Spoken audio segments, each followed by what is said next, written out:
بسم اللہ الرحمن الرحیم۔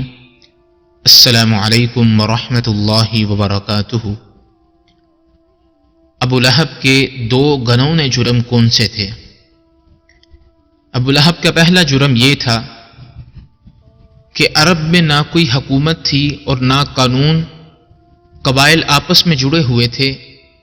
اگر کسی پر ظلم و زیادتی ہوتی تو قبیلہ خاندان کے لوگ حمایت کرتے، تو سب سے پہلے آپ صلی اللہ علیہ وسلم کی مخالفت کر کے ابو لہب نے قبیلے کے قانون کو توڑا۔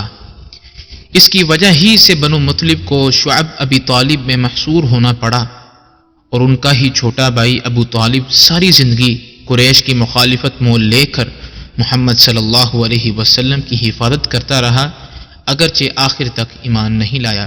یہ صحیح بخاری کی روایت ہے۔ اور دوسرا ابو لہب کا گھنونا جرم یہ تھا کہ چچا کو باپ کا درجہ حاصل تھا، کیونکہ آپ صلی اللہ علیہ وسلم کے والد تو فوت ہو چکے تھے، اس لیے ابو لہب کا حق بنتا تھا ایمان بھی لاتا اور آپ صلی اللہ علیہ وسلم کی حفاظت بھی کرتا، مگر یہ صف اول کا دشمن بن گیا۔